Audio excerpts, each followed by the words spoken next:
Уважаемые коллеги, я действительно очень рад приветствовать всех участников форума «Россия зовет». И известно, собственно говоря, и практика сегодняшнего дня это подтверждает. Здесь собираются известные предприниматели, ведущие бизнес-консультанты в области инвестиций, банковского дела. Собственно говоря, те, кто определяет погоду на финансовых рынках, влияет на инвестиционные стратегии предприятий и организаций. Участие в панельной сессии форума, об этом только что ведущий говорил, это хорошая возможность для прямого обсуждения ключевых экономических проблем. Наших планов по обеспечению роста экономики, повышения качества делового климата. В целом, разговор о перспективах инвестиционного сотрудничества и работы на российском рынке. Отмечу, что за последние годы мы добились устойчивой макроэкономической стабилизации, наверняка здесь уже об этом говорили. Снижается инфляция. На начало октября она составила 6,4% в годовом выражении. Напомню, уважаемые коллеги, год назад, на начало октября 2015 года, инфляция в годовом выражении составляла 15,7%. Сейчас 6,4%. Мы видим прогресс очевидный. Ожидаем, что по итогам 2016 года инфляция обновит исторический минимум и будет ниже 6%. Напомню, что самый низкий в новейшей истории России был в 2011 году, это было 6,1%. А в следующем, 2017 году, мы приблизимся к заявленной цели в 4%. Заметно снизилась волатильность национальной валюты рубля. Растут международные резервы Центрального банка. На сегодняшний день, не знаю, Эльвира говорила об этом или нет, на ней находится где-то на отметке около 400 миллиардов долларов. На 1 января 2015 года, на 1 января текущего года было 368, на 30 сентября 397,7. Ну, там эта цифра плавающая, но примерно около 400 миллиардов. Важным признаком стабилизации стало прекращение спада в реальном секторе экономики. Сработала политика и импортозамещения. В отдельных отраслях, таких как производство машин и оборудования, легкая промышленность, деревообработка, наметился небольшой, скромный, но все-таки достаточно уверенный рост. Ну, для справки могу сказать, что вот по производству машин и оборудования рост составил 3,6%, текстильное производство выросло на 4%, химическое производство на 4,9%, производство обуви и кожаных изделий на 9 с лишним процентов. Хорошую динамику продолжает показывать и сельское хозяйство России, плюс 3,4% за 8 месяцев текущего года. Прибавляет производство пищевых продуктов на 2,4%. Оживление экономики отражается и в банковском секторе. Центральный банк постепенно снижает ключевую ставку. И в целом наметилась тенденция на снижение процентных ставок по кредитам, хотя их уровень пока еще достаточно высок. А кредитование реального сектора экономики еще не восстановилось в том смысле, что все-таки еще не обеспечивает кредитование, банковское кредитование устойчивого роста экономики. Кредитный портфель реальному сектору, и я бы это отметил как проблему сегодняшнего дня, кредитный портфель реальному сектору за январь-сентябрь даже сократился на 6,8%, с 33,3 триллиона рублей до 31 триллиона рублей. Тем не менее, улучшение макроэкономических условий стимулирует рост интереса к российскому рынку. Летом этого года впервые за долгое время стало положительным сальдо капитальных операций платежного баланса.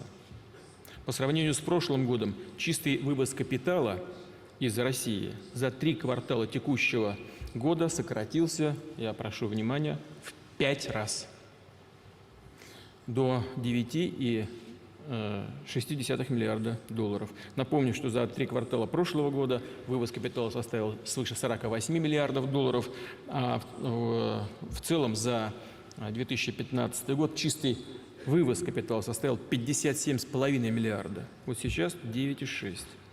И еще одно свидетельство растущего интереса бизнеса к России. За 3 квартала текущего года чистый приток зарубежных прямых инвестиций в нефинансовый сектор России вырос в 3,6 раза, составил 8,3 миллиарда долларов. Растет капитализация фондового рынка. С начала года индексы ММВБ и РТС прибавили около 200 пунктов каждый. Все это хорошие показательные тенденции. Они отражают уровень доверия к России, оценку самим бизнесом перспектив вложения в нашу страну. Такая оценка для нас крайне важна. Особенно сейчас, когда достигнутая стабильность еще не трансформировалась в устойчивый рост. При этом мы хорошо понимаем, что сам по себе автоматически рост экономики не начнется. Нужно работать над условиями для этого. В этой связи хотел бы остановиться на нашей экономической повестке в ближайший период. На ближайший период. Первое. Нам необходимо поддержать наметившиеся тренды на повышение макроэкономической устойчивости. В том числе продолжить линию на достижение целей по инфляции, проводить ответственную бюджетную политику. Отмечу, что в текущем году правительство вернулось к 3-летнему планированию федерального бюджета. Но, может быть, это пока, честно говоря, и рановато для сегодняшних условий, но все-таки определенная доля здорового оптимизма у правительства присутствует, и, безусловно, я его тоже поддерживаю. Проект будет рассматриваться правительством завтра, проект бюджета. Бюджет на 2017 год удалось сбалансировать с 3% дефицитом. Это приемлемый уровень даже на фоне ведущих экономик мира. Конечно, мы прекрасно отдаем себе отчет в том, что для нашей экономики и это значимая величина, и нужно быть очень аккуратным с ней в ходе бюджетного процесса и исполнения бюджета. Мы так и собираемся к этому подходить. Правительство смогло добиться того, что за счет оптимизации госрасходов и повышения их эффективности мы выходим вот на такую цифру. По отношению к ВВП расходы федерального бюджета снизятся с 19,8% в 2016 году до 18,5% в будущем году и 16,2% в 2019 году. Это специалисты, а здесь большинство таких, все мы прекрасно понимаем, это непростая задача, но мы считаем, что эта задача правильно сформулирована и очень аккуратно собираемся двигаться по этому пути, не нарушая наших обязательств в социальной сфере перед гражданами России. Второе. В рамках существующих ограничений необходимо максимально задействовать имеющиеся возможности и резервы экономического роста. За последнее время у нас создано много инструментов по стимулированию инвестиций. Имея в виду территории с особым налоговым режимом, института развития и разного рода льготы. Сегодня в этой аудитории также предлагаю обсудить, насколько эффективно действуют эти механизмы, что нужно сделать, чтобы повысить их отдачу, не увеличить их количество, а именно улучшить качество этих инструментов. Третье. Нужно продолжить работу по снятию барьеров на пути частной инициативы. Причем речь идет не только об административных барьерах, связанных с выходом на рынок. Особого внимания требуют технологические вопросы. Доступ к наилучшим технологиям и квалифицированной рабочей силе. Вот мы часто повторяем уже как мантру, что эти так называемые пресловутые санкции на нас не очень-то и влияют. Влияют. И прежде всего угрозу я вижу в ограничении передачи технологий. Это, кстати говоря, наносит ущерб не только российской экономике, а мировой экономике в целом, потому что российская экономика, безусловно, является важным сектором и общей мировой экономики. Так что те, кто это делают, вредят сами себе вредят в конечном итоге. Но я думаю, что мы с этим, конечно, справимся. Но это же относится и к рабочей силе. Да, мы гордимся всегда и уровнем, и качеством нашего образования, и высокой квалификацией наших работников, но над этим еще очень много нужно работать, чтобы это отвечало мировым стандартам и было где-то даже на шаг впереди в чем-то. Ключевая задача правительства – сформулировать исчерпывающий перечень мероприятий на этот счет и предусмотреть необходимые расходы. Уважаемые друзья, сегодня России необходимо добиваться качественно нового роста экономики, поддержать конкретные инициативы, нацеленные на создание дополнительных рабочих мест, на использование новых технологий и кардинальное повышение производительности труда. Это наша стратегическая задача. Мы к такой работе готовы и будем идти по этому пути. И, безусловно, мы приглашаем к ней всех, кто заинтересован в партнерстве и сотрудничестве с нами. Благодарю вас за внимание. Спасибо большое.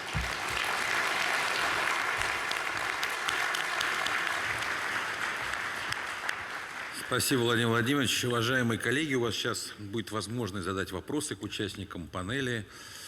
Но если позволите, Владимир Ильич, мы, в общем-то, еще вот до начала этой сессии получили ряд письменных вопросов тоже от участников форума. И, может быть, я для затравки один из них использую, чтобы начать нашу беседу.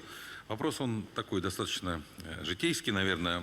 Господин президент, на протяжении многих лет вы путешествуете по стране и встречаетесь с представителями бизнеса, предпринимательского сообщества.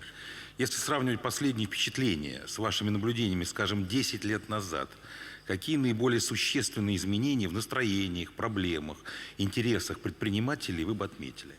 Знаете, очень важным фактором стабильности экономики и даже обеспечения темпов экономического роста является настроение людей.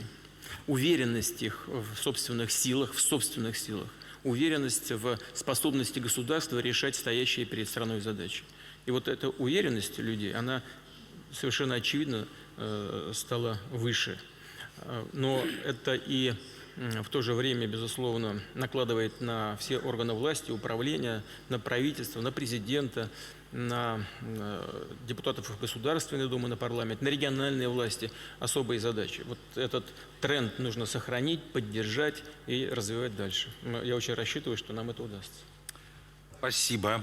Коллеги, пожалуйста, я прошу зал теперь обращаться с вопросами к участникам панели. Просьба представляться и вопрос, если можно, покороче, без развернутых каких-то комментариев. Пожалуйста. Благодарю вас, господин президент. Брэд Даймонд, ABN Management. Мы самая большая менеджментная компания в Европе. И мы очень много инвестируем в российские рублевые облигации, а также в долларовые облигации, которые касаются Российской Федерации. У России была огромная была макростабилизация, которую она достигла за последние несколько лет после шока низких цен на нефть. И теперь вы в течение следующих 3 лет намерены зафиксировать глобальные траты вашего бюджета. И это довольно контрастирует с общим трендом в мире. Вы видите, что в США и Великобритании они хотят увеличивать расходы правительства. Нет ли какого-то риска, что Россия как-то повредит такая политика? Спасибо. Это не общий тренд в мире, это политика Соединенных Штатов, Великобритании, некоторых других стран, но в отдельных странах, скажем, континентальной Европы, там экономические блоки правительства делают другой выбор, они как раз за консолидацию бюджетных расходов, вообще государственных трат в широком смысле этого слова.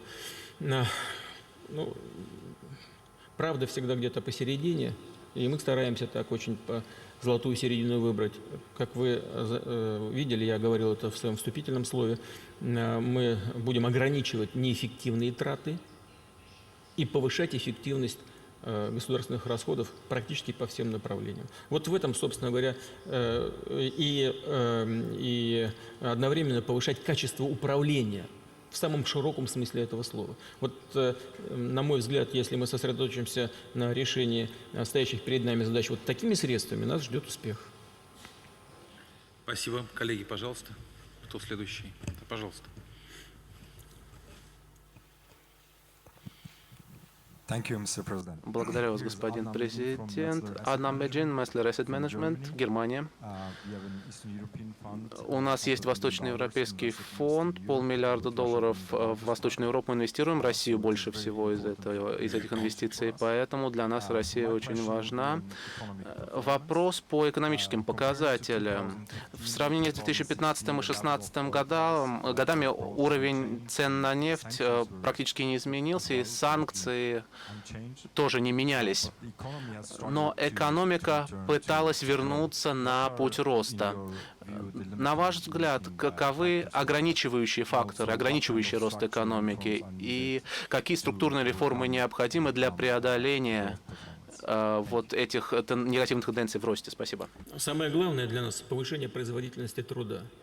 Вот это ключевой вопрос. А с этим, безусловно, связано переоснащение реального сектора экономики, выхода на новые технологии. И еще раз хочу сказать, повторить то, что только что было мною вслух произнесено. Улучшение качества управления.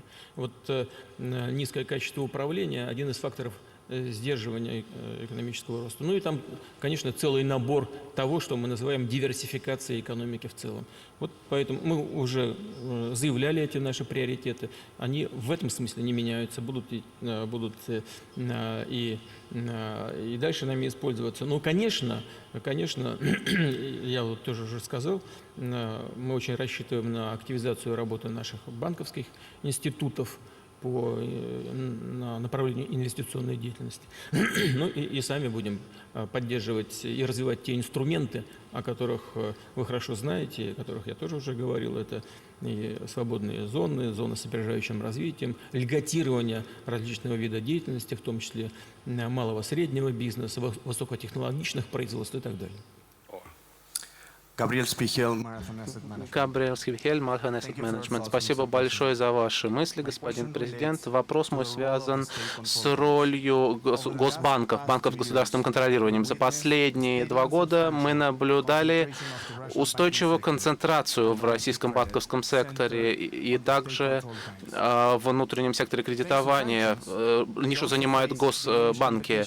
То есть не снизит ли это конкуренцию на мировых рынках? Вот такие правила игры доступны ли, возможно ли, или, может быть, правительство и Банк России должно подумать над тем, чтобы снизить количество госбанков?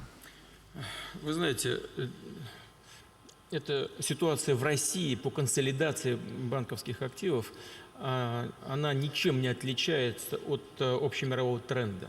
Несмотря на все решения, которые были приняты в этой сфере после 2008 года в связи с известными колебаниями на мировых рынках, а решения были приняты в направлении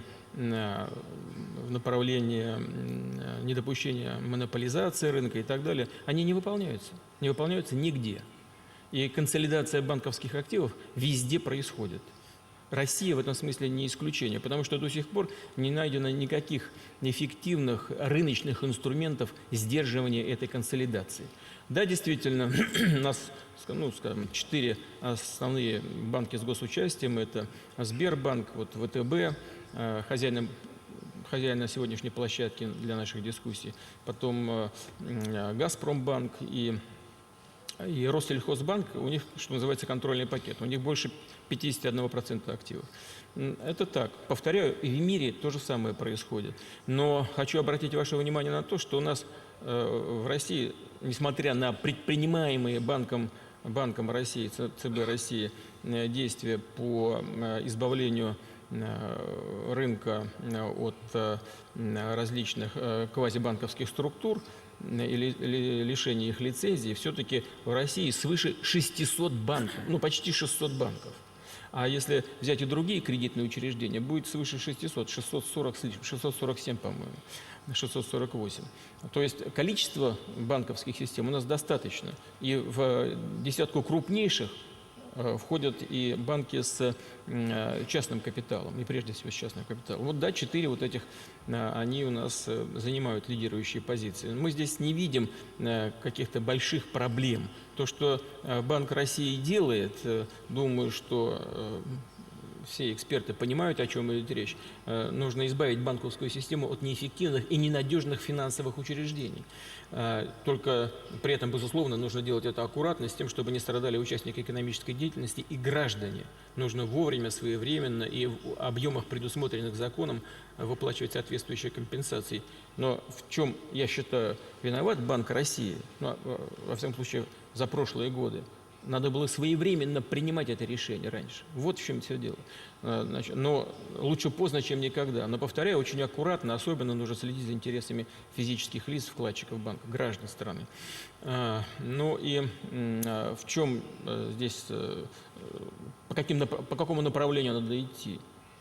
Здесь нужно не столько, мне кажется, говорить о количестве банков, сколько о качестве регулирования и контроля. Можно 2 слова добавить? Ну, конечно. Вы начальник? Нет, начальник вы, Владимир Владимирович, вопрос, почему такой важный для нас? Потому что нас все время постоянно, вот пресса западная, только недавно получал запрос, обвиняет в том, что вот вообще Госбанк – это банк, где председатель кредитного комитета Кремль, либо даже вы лично, как будто вот вы звоните и даете указания. Сколько раз я вам не отвечал, что это не так. Медведев Дмитрий Анатольевич. Да, тоже нет. Банк правительства. Я что хотел сказать, что недавно совсем вышел отчет МВФ, который уж не является явно сторонником государственных банков.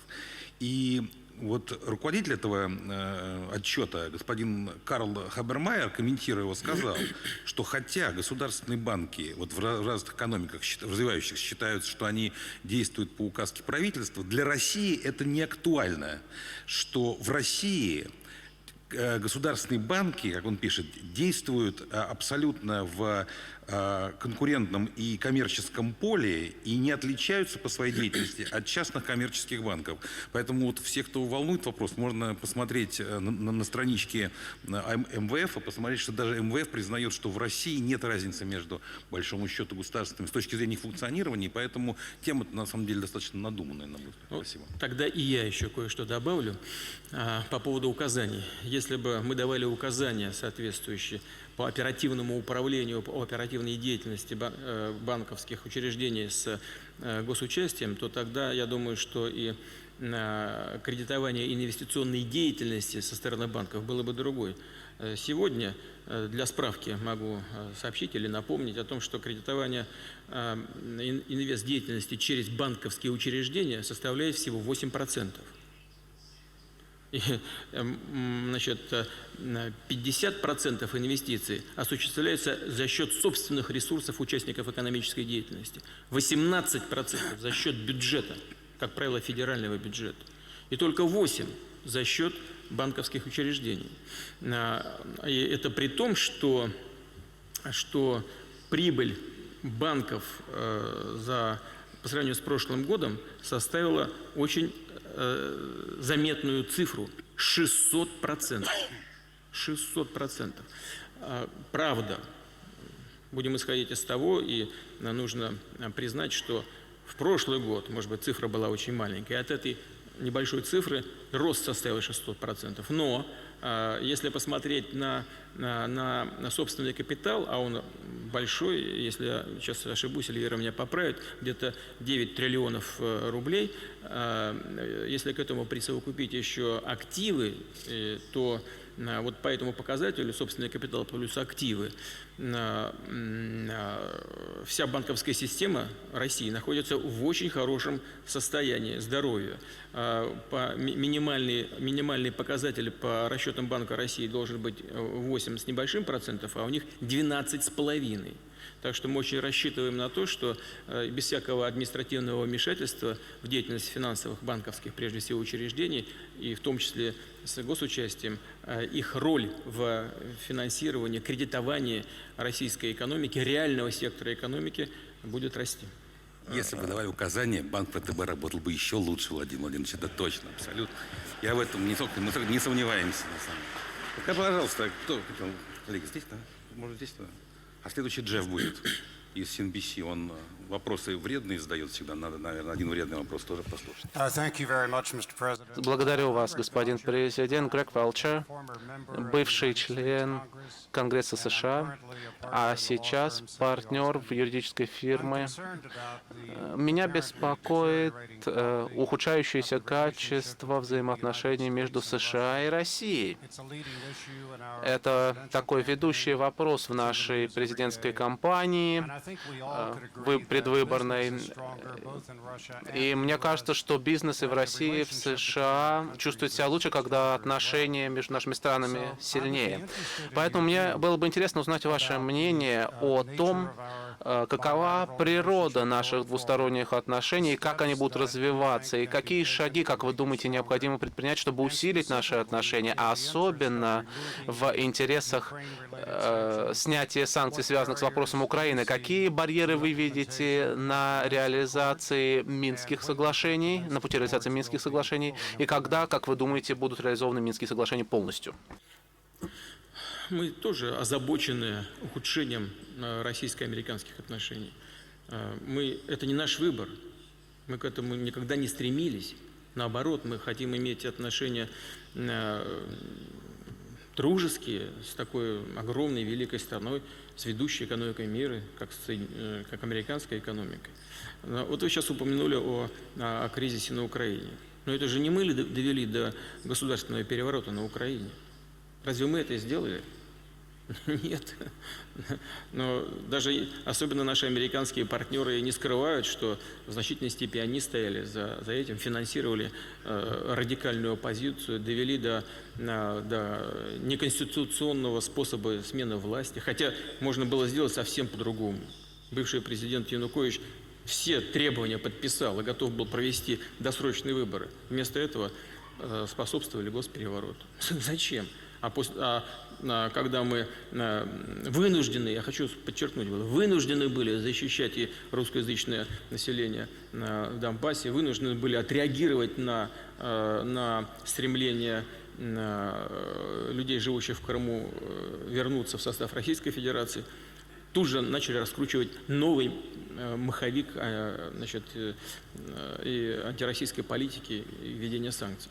Вы сейчас сказали про Минские соглашения. Но не мы же их саботируем, невыполнение Минских соглашений. Я уже 100 раз сказал, мы же не можем за киевские сегодняшние власти внести изменения в Конституцию, что является ключевым фактором. Не можем за киевские власти имплементировать уже принятый Радой закон об особом статусе управления на Донбассе. Он же не реализуется до сих пор. Хотя написано было там в Минских соглашениях, в самые кратчайшие сроки нужно было это сделать. Но я же не могу подписать за президента Украины принятый Радой закон об амнистии. Я же не могу этого сделать.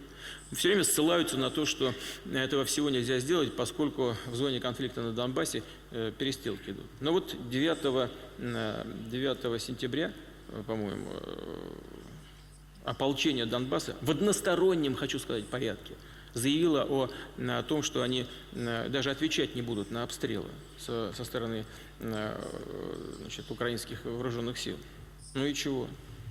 И нам все время говорили, что за этим сразу последуют какие-то действия в политической сфере. Но ничего не происходит.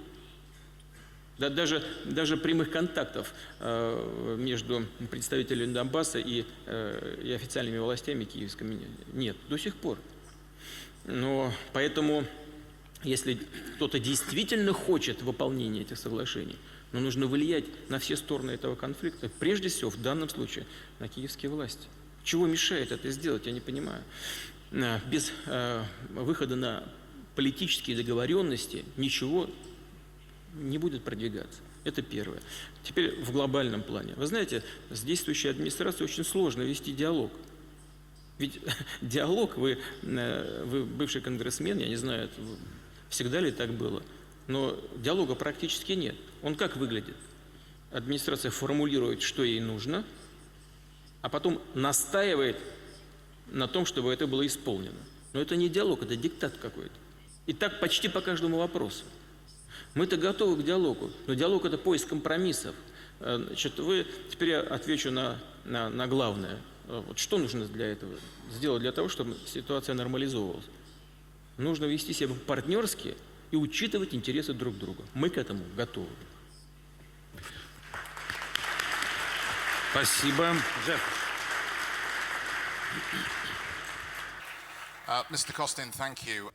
Благодарю вас, господин Костин, президент Путин. Мне бы хотелось немножко добавить к своему вопросу, учитывая, что достаточно сложная неделька выдалась у Дональда Трампа. Готовитесь ли вы к тому, чтобы работать с президентом Хиллари Клинтон в следующем году? Она — это человек, который описывал вас как человека, который прижимает другие страны. Вы можете также ответить на вопросы о госшпионстве и ситуации в Сирии. Вы можете сказать нам, как вы готовитесь деэскалировать? Что такое госшпионство? Может, перевод был такой? Наверное, имеется в виду. А что имеется в виду госшпионство? Хакеры, я думаю, да? Hackers attack. The translation was not very good, Jeff. What do you mean by hackers attack or what? Hacking. То есть вы хакеров имеете в виду? Понятно. Да, то, о чем говорили сегодня. Первое, я уже много раз говорил, что американский народ сделает тот выбор, который посчитает нужным, и при любом раскладе мы будем работать с любым лидером Соединенных Штатов. Кто бы ни был этим лидером, кто бы ни был президентом. Если, конечно, руководитель Соединенных Штатов хочет работать с нашей страной. Нам ведь все время говорят, это тоже такая ущербная на самом деле позиция. Вот когда-то, лет 10 назад, Россию вообще не вспоминали, говорили, что о России говорить нечего, потому что она такая третьестепенная, значит, региональная держава, вообще неинтересна. Теперь проблема номер один во всей избирательной кампании – это Россия. Они только и говорят. Это, конечно, очень приятно, но только отчасти. Почему отчасти? Потому что все участники этого процесса злоупотребляют антироссийской риторикой и отравляют наши отношения межгосударственные. А это плохо и для наших стран, и для всего международного сообщества. Не будем забывать, что в глобальном плане мы несем особую ответственность, как две крупнейшие ядерные державы, за поддержание международного мира и безопасности. В глобальном плане. И при этом, я вот уже, знаете, мы, как правило, стараемся не говорить об этом, но нам всегда шепчут во всей избирательной кампании. Это не только сейчас происходит. Это и в предыдущей избирательной кампании. При этом нам то в левое, то в правое ухо шепчут. Вы не обращайте на это внимания. Сейчас все это пройдет, и мы опять будем дружить. Ну так нельзя. Нельзя в качестве разменной монеты во внутриполитической борьбе использовать Россию и наносить ущерб межгосударственным отношениям. Но это просто как минимум несерьезно. Первое. Второе, по поводу того, что Россия на кого-то оказывает давление, на другие страны. Это кто это нам говорит об этом? Кто это говорит? Да наши партнеры, администрация, только тем и занимается, что давят на все страны. Причем и на союзников. И подслушивает и прослушивает своих союзников. Использует эту информацию. Вот вам ответ на хакерские атаки. Ведь вот мы что наблюдаем? Какие-то хакеры вбросили информацию о том, как неблаговидно ведет себя штаб госпожи Клинтон в ходе избирательной кампании. Поддерживает одного внутрипартийного кандидата в ущерб другому. Началась истерика по поводу того, что это в интересах России. Да ничего там нету в интересах России. Но истерика вызвана только тем, чтобы отвлечь внимание американского народа от сути того, что выложили хакеры. А суть – это манипуляция общественным мнением. Почему-то об этом никто не говорит. Все говорят о том, кто это сделал. Разве это так важно, кто это сделал? Важно, что внутри этой информации.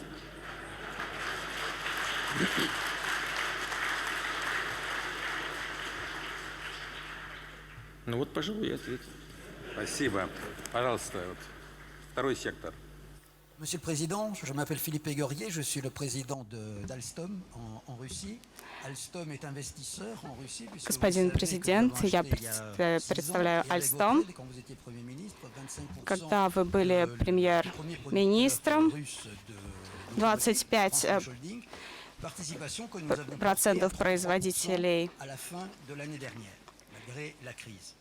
Ma question est une question que tout Français voudrait vous poser У меня вопрос, который хотят задать вам все французы. et qui est sur l'annulation de votre Это voyage касается отмены вашей поездки в Париж.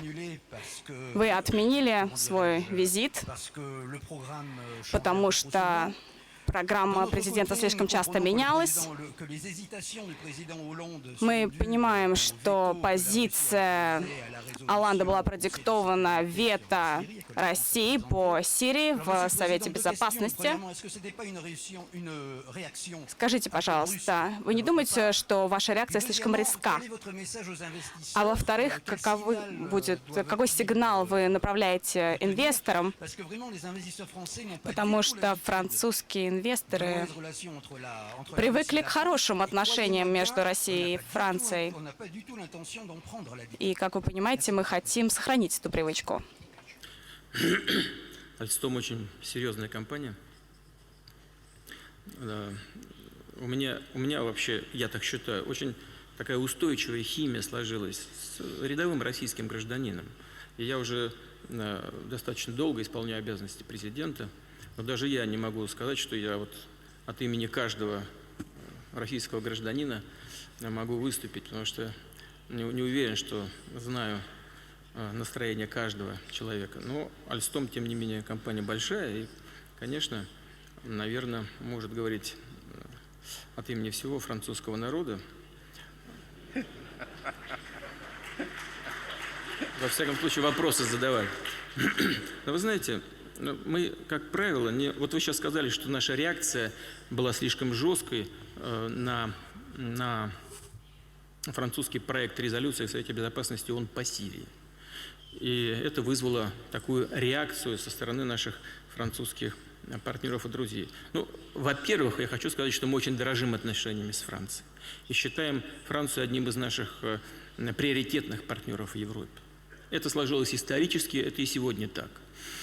Что касается этого конкретного случая, то уже я думаю, что знаете, мы не любим ковыряться в этом белье в дипломатическом. Оно только внешне так все, это все красиво, иногда так, запах не очень приличный.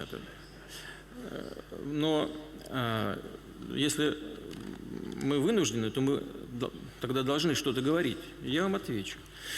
Не мы должны на это не наши партнеры должны обижаться на эту ситуацию по поводу этого вето нашего на французскую резолюцию. Это, скорее всего, мы должны обижаться. И скажу почему. Наш уважаемый друг и коллега, министр иностранных дел Франции, приехал в Москву, изложил резолюцию французской стороны, на что наш министр иностранных дел заявил: мы не будем голосовать против, если вы учтете наши поправки и наши соображения по этому вопросу. Но мы очень глубоко вовлечены в этот кризис, в эти проблемы, мы знаем детали, на что французский коллега его отметил: да, конечно, мы и не хотим нарываться ни на какое вето. То же самое было сказано нашему представителю в ООН в Нью-Йорке. Лавров изложил позицию российской стороны. И там нет ничего избыточного. Я вам прямо могу сказать, о чем шла речь. О том, что во французской резолюции вся вина за ситуацию возлагалась исключительно на официальные сирийские власти. И вообще ничего не говорилось о оппозиции. В данном случае я не говорю о террористах, а о оппозиции, на которой тоже должна лежать какая-то ответственность, перед ней какие-то задачи должны ставиться. Первое. И второе. Мы заявили о том, что готовы поддержать инициативу спецпредставителя Генсека ООН господина де Мистуры о выводе боевиков из Алеппо. Это было воспринято положительно французской стороной. И мы ждали дальше совместной конструктивной работы и с Францией, и с другими членами Совета Безопасности. Что произошло дальше? Министр иностранных дел Франции улетел из Москвы в Вашингтон. На следующий день вышли с господином Керри, обвинили Россию во всех смертных грехах. Никто вообще не стал с нами ни о чем разговаривать и ничего обсуждать, и вбросили эту резолюцию в Совет Безопасности, явно ожидая нашего вето. Зачем? Но не для того, чтобы резолюция прошла, ее вбросили, зная нашу позицию и не обсуждая даже с нами наши предложения, а для того, чтобы получить это вето. А зачем? Чтобы обострить ситуацию и раскрутить антироссийскую истерику в подконтрольных средствах массовой информации, обманывая на самом деле свое население и своих граждан. Я имею сейчас в виду не только Францию, но и многие европейские страны и Соединенные Штаты. Особенно это ценно, видимо, в условиях предвыборной борьбы. Но я не знаю, соответствует это интересам европейских стран или не соответствует. Но вот так вот просто обслуживать внешнеполитические интересы, а может быть даже и внутриполитические интересы своих союзников, в данном случае Соединенных Штатов, не знаю. Это разве роль такой серьезной политики и серьезных стран, которые претендуют хотя бы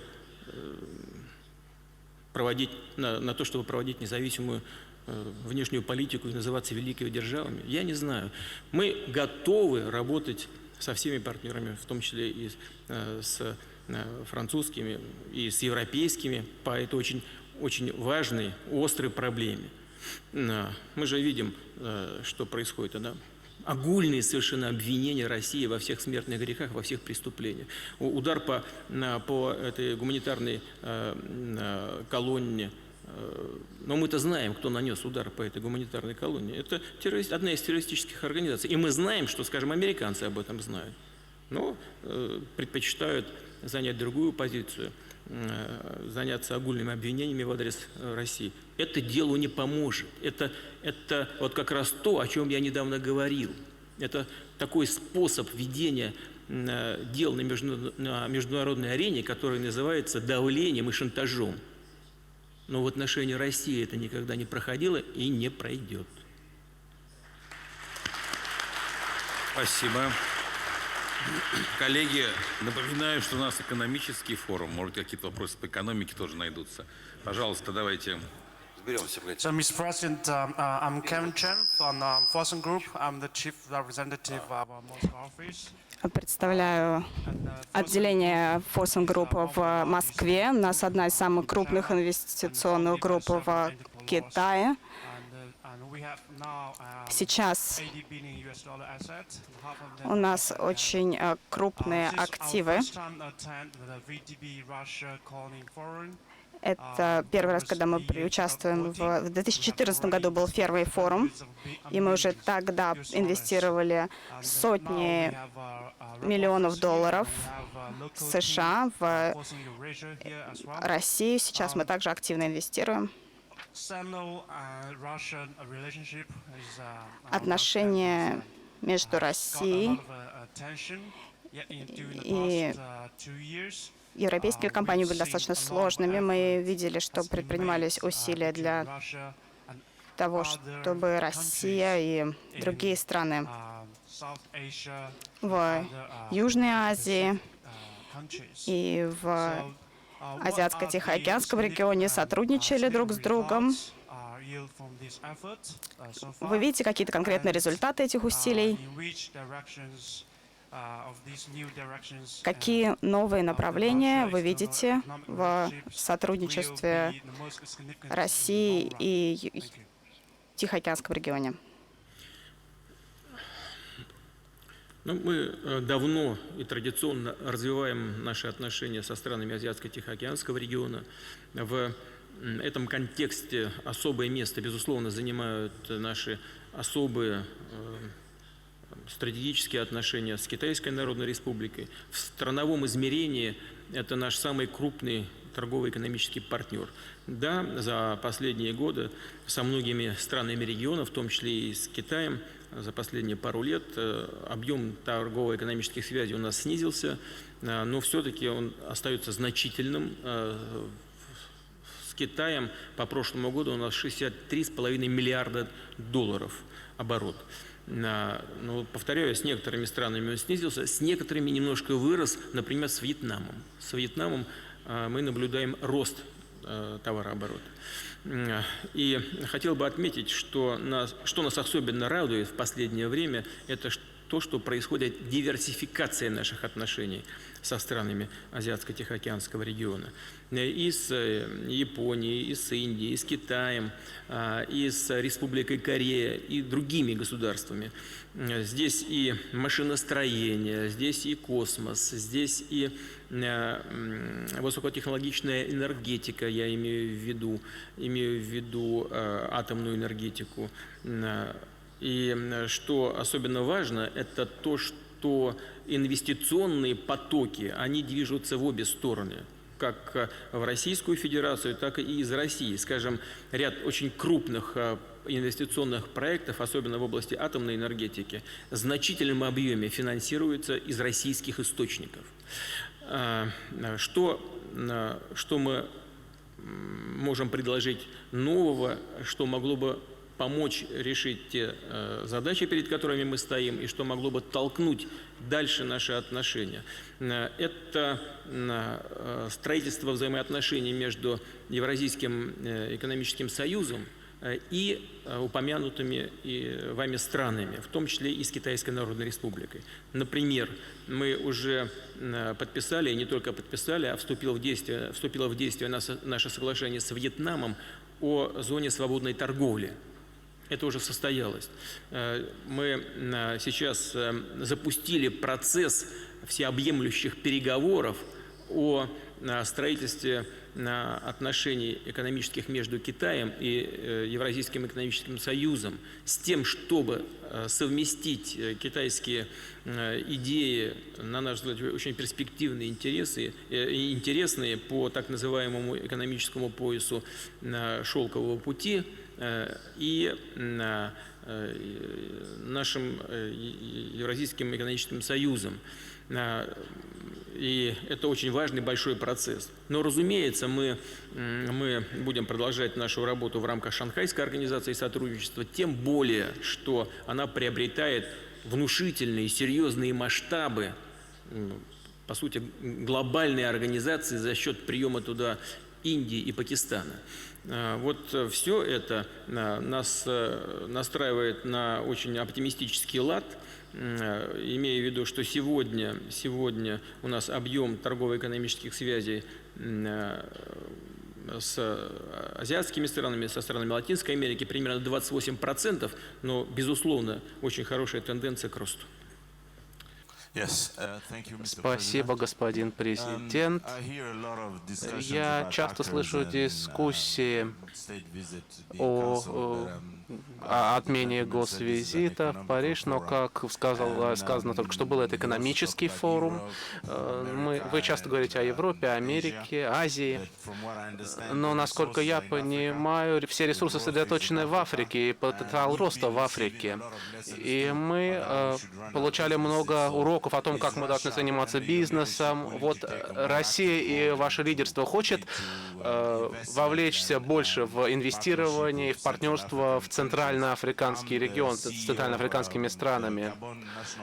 И учитывая, что я являюсь генеральным директором Габонской нефтяной компании, мы заинтересованы в российских инвестициях. Может быть, мы знаем, что форум называется «Россия зовет», но мы, Африка, зовем Россию. Это голос, который вы должны услышать в этом зале. У нас традиционно, и мы с вами это хорошо знаем, очень добрые, исторически сложившиеся, доверительные отношения с африканским континентом. Ну, были страны, с которыми у нас в прежние времена глубоких отношений не было, а были те, с которыми у нас были очень тесные связи, по сути, стратегического партнерства. И, безусловно, все это нужно восстанавливать. Мы видим, как многие страны мира сегодня активизируют свою работу на африканском континенте. Безусловно, и мы тоже с удовольствием бы это сделали, и в двустороннем плане, и в усилиях, которые возможны, и мы будем эти усилия поддерживать в рамках международных организаций. Ну, например, БРИКС. Мы знаем, вы знаете, что мы создали там финансовые инструменты, в том числе нацеленные на сотрудничество с африканским континентом, и не только через Южноафриканскую республику, но и напрямую с нашими партнерами в Африке. Мы знаем, какие возможности в Африке. Некоторые наши компании начинают там, кстати говоря, работать, уже начали, и в горно-рудной промышленности, и в других отраслях присутствуют там. Мы не можем и, в общем-то, не будем делать это так, как делалось при Советском Союзе, исходя исключительно из политических соображений, но мы знаем, что потенциал африканского континента очень большой, и строить его на рыночных принципах, на базе взаимного интереса, конечно, можно. Я сейчас не буду перечислять всего, что сделано за последнее время, но нашими отдельными компаниями, но мы будем поддерживать их усилия работать на африканском континенте. Так, коллеги, давайте, пожалуйста. Пожалуйста. Здравствуйте, Эбис Чарли Райтли, Белли Парламент Латли, лондонский страховой рынок. 7-я Госдума начала свою работу на прошлой неделе, и «Единственная Россия» получила большинство, как и ожидалось. А что не было предвидено, не было спрогнозировано? И как вы результаты парламентских выборов интерпретируете сами? Не было никаких неожиданностей. У нас все спрогнозировано правильно. Но, может быть, такого, честно говоря, результата, такого серьезного успеха «Единая Россия» не ожидала, но в целом тренд был понятен. И связано это со многими факторами, я уже об этом говорил, но, безусловно, это фактор доверия граждан страны к той политике, которая проводится внутри страны и на международной арене. Это фактор консолидации российского общества, это очевидный факт. Но в то же время то, что граждане оказали доверие власти в широком смысле этого слова, а именно так и нужно трактовать результаты выборов, это накладывает на нас очень большую моральную ответственность прежде всего. В условиях непростой экономической ситуации мы должны обеспечивать здоровье российской экономики, ее устойчивый характер. Это самое главное. Но при этом не поставить под сомнение исполнение наших социальных обязательств. Это непростая задача, но ее можно достичь, ее можно решить, если мы будем действовать ответственно, повышая, я уже об этом говорил, качество управления и правильно определяя приоритеты нашей политики в экономике, в сфере обороны и безопасности и в социальной сфере. На мой взгляд, правительство именно так и подходит к решению стоящих перед страной задач. И мы будем стремиться к тому, чтобы оправдать доверие граждан. Спасибо. Владимир, я прошу прощения, но вот господин Пигарье, который, как вы выяснили, говорит от имени французского народа, он просил все-таки уточнить вот часть. У меня был вопрос, какой же месседж он может передать французским инвесторам? Вот он, может быть... Вы знаете, в отношениях и с Францией, с французским народом, и тем более с французскими инвесторами у нас ничего не поменялось. И вообще, дело в том, что мой пресс-секретарь сказал, что мы отменили, ну так, чтобы, видимо, наша позиция была такой сильной. На самом деле мы даже и визит-то ничего не отменяли. Просто нам французская сторона дала понять, что сейчас нам там открывать официально наш культурный центр и на вот эти все гуманитарные темы разговаривать не время, надо как-то перенести вот эти мероприятия. Ну, мы сказали, ладно, хорошо, пожалуйста. Мы, собственно говоря, и не навязывались. Я много раз говорил партнерам, что если сейчас не время, давайте перенесем. Это с французской стороны все время было одно и то же. Нет, надо это сделать. Ну, надо, пожалуйста, сделаем. Потом говорят, нет, сейчас не время. Ну, хорошо, не время, давайте перенесем. Но отношения с французами, с французским народом, с французским бизнесом никак не поменялись. И, надеюсь, ничего серьезного не произойдет и в наших отношениях с Францией как с государством, ну и с нашими партнерами на политическом уровне. С президентом Олландом у меня очень добрые личные отношения, я этим очень дорожу. И надеюсь, что это нам поможет преодолеть любые текущие сложности. Спасибо. Так, еще вопросы есть?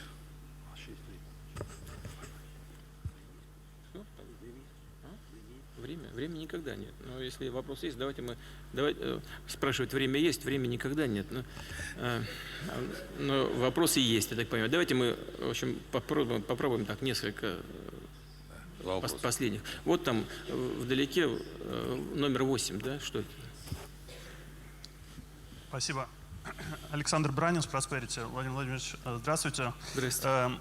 Хотелось бы от темы международной политики вернуться к местным вопросам, в частности, к реформе госкомпаний и повышению качества управления, то, о чем вы сказали.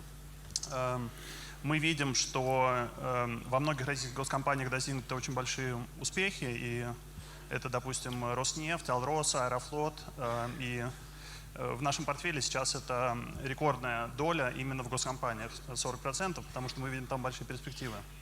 И мы видим, что вы, правительство, продолжаете привлекать квалифицированных управленцев. И вот в прошлом и в этом году РЖД, Русгидро, ВЭП. И в связи с этим у меня вопрос по поводу одной из наших газовых компаний. Вы знаете, я сравнил финансовые результаты вот за прошедшее первое полугодие с тем, что они показали 11 лет назад, в 2005 году.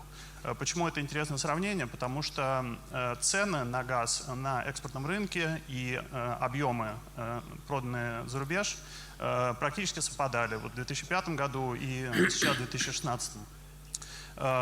«Газпром», эта компания «Газпром» хорошо поработала с регулятором. В России они продают сейчас газ в 4 раза дороже в рублях, чем тогда. Ну и в долларах, несмотря на снижение курса рубля, это в 1,5 раза выше Короче, можно цена. задать просто вопрос. Да, но это не вопрос, это выступление, но мы вас внимательно слушаем, это интересно. Да, спасибо. Я уже прошел середину вопроса, так что скоро будет сам вопрос. Вот. Но вот операционная прибыль, к сожалению, на 40% ниже, чем она была 11 лет назад, в связи с тем, что издержки росли достаточно высоким темпом. И, может быть, даже это не самое страшное, а самое страшное то, что иногда возникает такое впечатление, что компания почему-то работает не на акционеров, не на потребителей, не на государство, а фактически на подрядчиков, которые строят различные объекты для них. Вот за эти 11 лет они вложили $200 миллиардов. 200 миллиардов – это серьезная сумма в расширение трубопроводов, в освоение новых месторождений. Это не считая $80 миллиардов на просто поддержание мощностей. И мы видим, что сейчас все эти мощности используются не более чем на 60 или 65%. И вот в связи с этим хотелось бы попросить вас поделиться своей точкой зрения на вот такие результаты хозяйственной деятельности и на ту стратегию, которую «Газпром» выбрал и реализовывал в эти годы. Вы знаете, вопрос очень такой, на самом деле, серьезный, касается эффективности деятельности компаний с госучастием. Но это не государственные компании, это компании с госучастием, либо с контрольным пакетом у государства. Но это компании, акционерные общества, в которых значительная доля частного, в том числе иностранного капитала. И они должны работать в рынке без, как это касается и банковской сферы, без каких-то окриков и оперативного управления со стороны государства.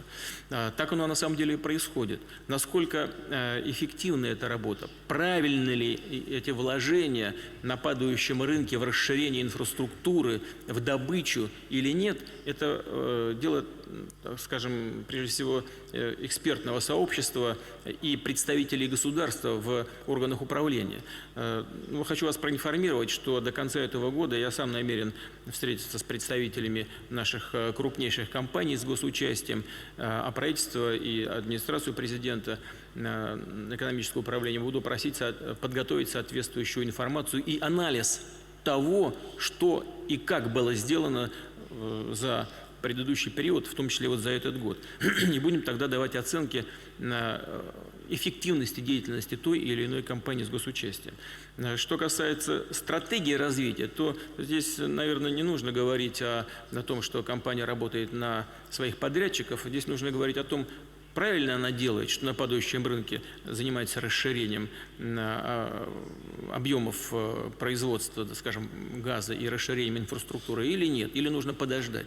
Но я вот когда в Турции был недавно, выступал и говорил, что, скажем, с учетом падения цен на нефть инвестиции в добычу снизились так, как они никогда не снижались за последние 70 лет. И это большая угроза для мировой энергетики. В этом смысле действия наших компаний, нацеленных на работу, которая исходит из того, что когда-то этот тренд, понижающий тренд ценовой закончится, на мой взгляд, является обоснованной. Насколько это все дело в цифрах надо смотреть. Ну вот сейчас, вы знаете, мы, будучи в Турции, договорились с нашими турецкими партнерами о строительстве новой трубопроводной системы. Но это же не просто трубопроводная система для того, чтобы трубу построить и утопить ее в Черном море. Это выход дополнительный выход на перспективную часть европейского рынка. И в этом заинтересованы наши партнеры. Они об этом, европейские партнеры, они об этом нам прямо говорят. То есть рынок сбыта в данном случае обеспечен. Иначе нет смысла затевать эти стройки. Мы говорим о строительстве, скажем, трубопроводной системы «Силы Сибири». Да, это большие инвестиции, послушайте, но это огромный китайский рынок, растущий. Даже если темпы роста немножко сократились, но это все равно самые быстрые темпы роста в мире, экономика китайская растет. И мы знаем, что она нуждается в этих энергоресурсах. Это работа на будущее, на опережение. Где-то там, если в чем-то они забегают вперед, ну, мы их поправим, но пока я этого не вижу. Пожалуйста, 6. Спасибо. Владимир Владимирович, Анастасия Левашова, фонд Blackfriars, Лондон. Я бы хотела вернуться к экономическим санкциям. Все-таки для инвестиционного климата, для экономики это один из ключевых вопросов. Санкции были наложены изначально с привязкой к украинскому кризису и к выполнению минских договоренностей. Полностью изолировать российскую экономику не удалось от мира, но тем не менее определенный эффект был. Сейчас стали раздаваться голоса о привязке потенциальной санкций уже к Сирии. На ваш взгляд, насколько это имеет смысл, насколько санкции будут долго существовать в текущей форме и где это в вашей повестке дня? Ну, мы позицию нашу давно изложили, она очевидной является. И, кстати говоря, она подтверждается не только нашими, но и международными экспертами, европейскими и североамериканскими экспертами, что любые ограничения в сфере экономики, продиктованные политическими соображениями, вредны для всех. Что касается изоляции, да у них моторесурса и бензина не хватит, чтобы все наши границы объехать. Какая изоляция такой страны, как Россия?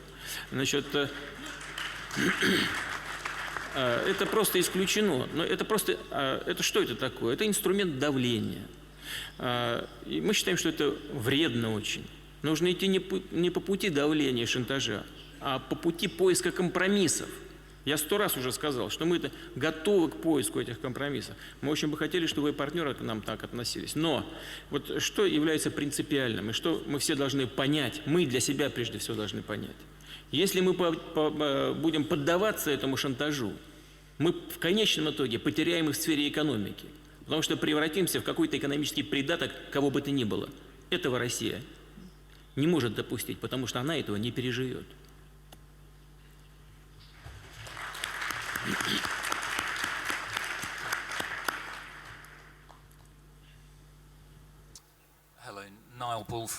Здравствуйте, Найл Пулфул, TT International. Вопрос, который я хотел бы задать про инфраструктуру и российские инвестиции. Как и многие правительства, Россия подчеркивала важность инфраструктуры как области, где необходим рост. Каковы одно или два приоритетных направления для таких инвестиций? Как их можно облегчить? Инвестиции к нам? В российскую экономику? В российскую экономику. Да, в российскую экономику. Это сфера высоких технологий. Вот самое основное. С передачей технологий и с подготовкой кадров.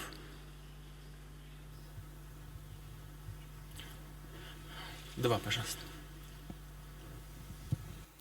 Господин президент, большое спасибо за вашу детальную презентацию, за ваши прямые ответы. Меня зовут Клэрисон Стена, Wellington Investment Management. Я здесь нахожусь с двумя своими коллегами благодаря ВТБ, которые сейчас глобальное инвестиционное решение дает для более чем 55 стран, где-то около 97 миллиардов долларов активов покрывает. И вопрос мой связан с вот этими инфраструктурными прямыми иностранными инвестициями. Вы упомянули, что есть новые международные финансовые институты, новый банк развития БРИКС, Азиатский банк инфраструктурных инвестиций Китая. С вашей точки зрения, являются ли эти новые международные финансовые институты конкурентными альтернативами системе Бреттон-Вудских институтов, или они просто являются добавлением к существующей финансовой архитектуре? И где вы видите место России в нынешнем финансовой ситуации через 5 лет? Ну, здоровая конкуренция в сфере экономики, в рынке никогда не является лишней, но это не та конкуренция, которая должна что-то разрушать и что-то чем-то подменять. Нет, скорее всего, вновь создаваемые институты – это органическая часть, имеющаяся и функционирующая уже финансовые, инвестиционные международные структуры, которые функционируют достаточно успешно, хотя не без сбоев. Мы знаем и много спорим по поводу того, как должна МВФ, скажем, развиваться, и вот могут ли международные финансовые институты в угоду чьим-то политическим амбициям следовать чьим-то указаниям в нарушении своих собственных правил, что подрывает доверие к этим институтам. Но это, скорее всего, мелкие вопросы. В целом, вновь создаваемые структуры финансовые, призванные стать органичной частью уже того, что создано, работать в определенных направлениях, ну и прежде всего, конечно, в направлении обеспечения экономических интересов и экономического роста самих стран-участниц этих объединений, ну, в частности, БРИКС. Ну, так для информации, для того, что только обеспечить, хочу это подчеркнуть, только обеспечить текущий уровень развития, текущие темпы развития странам БРИКС ежегодно нужно где-то от 800 до 1 триллиона 200 миллиардов долларов. Действующие институты с этим, безусловно, не справляются, справиться не могут. Вот для того, чтобы решать, прежде всего, свои задачи, эти институты и создаются. Но это не значит, что они будут замыкаться узко только в скорлупе своих собственных интересов, в межстрановом измерении. Вот мы, допустим, в той же системе БРИКС планируем вместе с коллегами работать и на африканском континенте и так далее. Пожалуйста. Добрый день, господин президент. Капитал, штат Айова. Очень рад, что могу перед вами сегодня выступить. Мне бы хотелось вернуться к экономическим вопросам и к вопросам эффективности. В прошлом году вы запустили программу по долгосрочному развитию государственных корпораций, как вы можете использовать эти меры, как можно обеспечивать развитие. И также вопрос о Трампе, который говорил о том, что необходимо кого-то увольнять. Но я сейчас просто шучу на этот счет. Не, секундочку. Повторите, пожалуйста, свой вопрос. Я хочу понять. Еще раз, пожалуйста. Основную часть своего вопроса повторите, пожалуйста.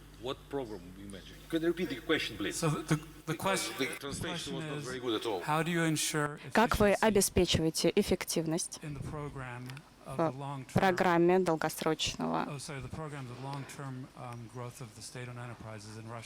роста и развития государственных корпораций, о которой огласили в 2013 году, и вопрос также о том, как вы измеряете эффективность этих мер, как вы обеспечиваете эффективность, учитывая, что частный сектор не участвует.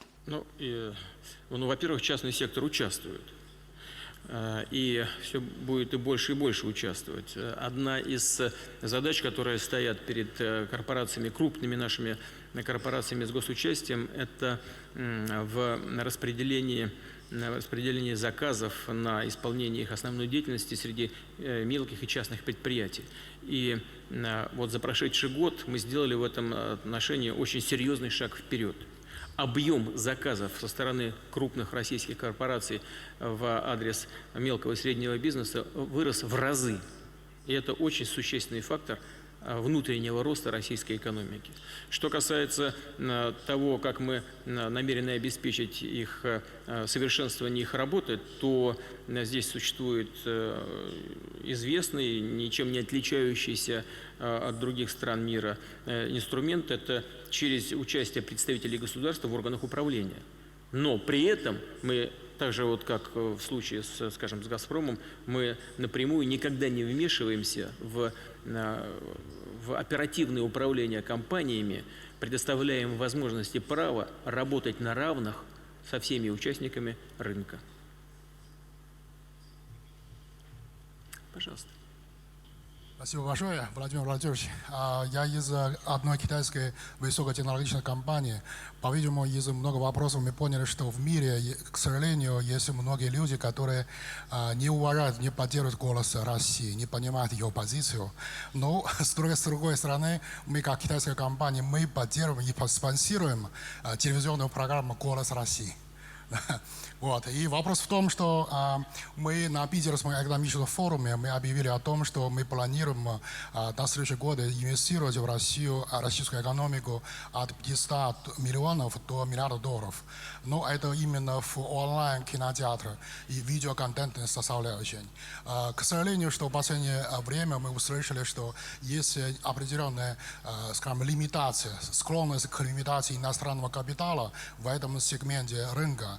Но мой вопрос заключается в том, что какая ваша позиция именно в отношении стремления создания, скажем, российско-китайской культурной обмена, в отличие от англосаксонской культуры. Потому что мы со своей стороны, мы помогаем, мы видим великий потенциал и также успехи российские, например, мультфильмы, фильмы, экипаж и так далее, успехи на китайском рынке. Мы хотим видеть такие возможности, дали бы нам возможность поработать на российской земле. Спасибо большое. Значит, что касается англосаксонской, российской, китайской культуры, да, конечно, можно об этом говорить, но все мы, безусловно, являемся частью мировой культуры. Невозможно представить себе мировую культуру без великой китайской культуры, с ее тысячелетней историей.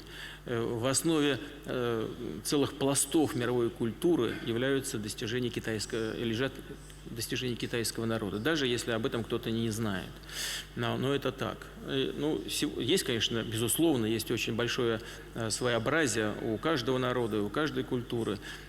И будущее человечества, безусловно, лежит в сфере обмена достижениями и взаимного дополнения друг друга между этими культурами. Мы этому придаем очень большое значение, в том числе, конечно, и с нашими китайскими друзьями. Мы соседи не выбирают, и слава богу, у нас за последние десятилетия сложились просто уникальные отношения доверия и взаимной поддержки. Что касается конкретного сегмента рынка, о котором вы сказали, мы, безусловно, будем поддерживать все усилия и китайских наших партнеров, и европейских, и американских, но имея в виду вот то самое своеобразие, которое позволяет сохранять нам культурную и национальную идентичность, мы так или иначе все-таки должны поддерживать собственного производителя с национальным контентом. Но делать это нужно, конечно, очень аккуратно, и особенно будем приветствовать финансовую деятельность, если она, по вашему мнению, по мнению наших потенциальных инвесторов, если в ее основе может лежать национальный контент. Для нас это очень важно. Поэтому давайте мы в практической плоскости все эти вопросы пообсуждаем и готовы найти самые либеральные приемлемые решения для наших партнеров. 6.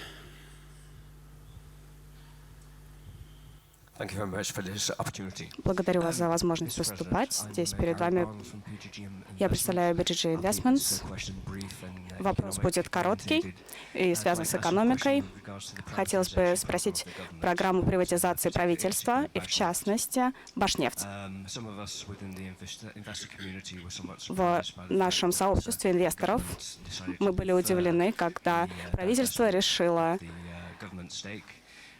отложить покупку, и чтобы вы позволили Роснефти участвовать в аукционе. Что вы думаете по этому поводу? Знаете, может быть, вам покажется странным. Я сам был немного удивлен такой позиции правительства, но это действительно позиция правительства Российской Федерации. Прежде всего, его финансово-экономического блока. Продиктовано следующими соображениями. Первое. Роснефть, я уже об этом говорил, так же, как многие наши другие крупные компании с госучастием, госкомпанией, строго говоря, не является. Она является компанией с контрольным пакетом у государства, но со значительным пакетом, принадлежащим иностранному инвестору, в частности, British Petroleum. Первое. Второе. Роснефть предложила самую высокую цену. Не знаю, значит, я ее знаю сейчас, но не знаю, нужно ли об этом говорить. Можно об этом говорить? Можно. 330 миллиардов рублей. Это несколько выше, чем оценки, которые были сделаны независимыми международными экспертами. То есть она предложила цену выше рынка. Далее. Почему она в состоянии это сделать, и почему представители государства в компании не считают это решение для самой компании ущербным? Потому что после приобретения Башнефти и последующей продажи большого пакета 19,5% самой Роснефти наступает так называемый синергетический эффект. То есть стоимость вот этих 19,5% самой Роснефти существенным образом вырастает. Таким образом, Роснефть имеет возможность не только отбить, простите за моветон, ту небольшую премию, которую она дает государству при приобретении Башнефти, но и выгодно продать свой собственный пакет. Следующее обстоятельство. Продажа Роснефти осуществляется через компанию «Роснефтегаз». И деньги из этой компании напрямую поступают в соответствии с нашими правилами и законами, напрямую поступают в бюджет Российской Федерации, что с точки зрения Минфина является весьма выгодным для процесса бюджетирования. Значит, ну и, наконец, самое главное. Мы не на этом шаге, мы же не прекращаем процесс приватизации. Мы говорим, что сама Роснефть в значительном объеме, 19,5%, подлежит приватизации. Причем частным мы не исключаем и иностранным инвесторам. Разве это не приватизация? Но это приватизация аккуратная, имея в виду синергетический эффект и получение максимального выигрыша с точки зрения бюджетных фискальных интересов. Ну и, наконец, нам не безразлична позиция Башкортостана, нашего партнера, это, я имею в виду партнера федерального правительства, у которого находится значительная часть пакета, которые прямо обратились к нам с просьбой, Республика Башкортостан обратилась к нам с просьбой сохранить их влияние на управление этим пакетом. В такой конструкции это тоже возможно. Поэтому вот вся совокупность этих факторов и побудила, судя по всему, правительство к такому решению. Мы знаем о предложениях и других компаний, и мы, безусловно, будем поддерживать их усилия. Это и компания «Лукойл», и другие компании. Они работают эффективно, и мы будем, и они вполне достойны для того, чтобы приобрести были и пакет этой компании «Башнефть». Но приобрести и «Башнефть», и 19,5% Роснефти, я думаю, что это для них маловероятным является, причем по достаточно высокой цене. Но мы будем поддерживать все наши компании. Если не в этой сделке, по другим направлениям, обеспечивая их эффективную работу на российском, на международных рынках и повышая их капитализацию, в том числе предоставляя им лицензии на расширение их деятельности. Банк ВТБ был консультантом по этой сделке у правительства, и мы полностью разделяем это мнение, мы считаем оно правильное, абсолютно. Должны быть равные права у компаний, независимо от участия государства или нет. Мы все работаем в одном поле правовом, и в этом плане действительно, кто больше платит, тот и, собственно, получает. 5. Спасибо. Елена Ловен, портфельный управляющий Swedbank Robur. Общий объем инвестиций в Россию и Восточную Европу где-то сейчас миллиард евро. У меня вопрос касается энергетической политики России. Мы сегодня много об этом слышали. Я хотела просто уточнить с точки зрения роли России на рынке углеводородов, так как Россия мировой игрок, и с точки зрения добычи, с точки зрения ресурсов. Что Владимир Владимирович будет в лучших интересах российского государства сейчас? Наращивать добычу, оставлять ее на том же уровне или, может быть, уменьшать в связи с тем, что парадигма цен на нефть изменились? В интересах российской экономики и энергетического сектора, не только России, но и мировой экономики, замораживание добычи на сегодняшнем уровне. По большому счету мы могли бы рассмотреть даже и определенные снижения, но это, в общем, уже ни к чему, если страны ОПЕК между собой договорятся о заморозке уровня добычи, то мы присоединимся к этому решению. Единственная проблема на сегодняшний день – это договоренности между отдельными странами. Но здесь секрета нет, между Ираном и Саудовской Аравией. Позиции сближены существенным образом. Там речь идет о докризисном уровне добычи для Ирана 4 миллиона 200. На сегодняшний день речь идет о 3 900. Там незначительный объем 300 тысяч. Это вообще, ну так скажем, как у нас, простите за моветон, ни о чем, что называется. Я не вижу проблем, которые стоят на пути окончательной договоренности о замораживании добычи на уровне сегодняшней полки. Спасибо вам большое, за внимание ко всем вопросам. Спасибо, Владимир Владимирович, спасибо, другие участники. Спасибо, всего доброго.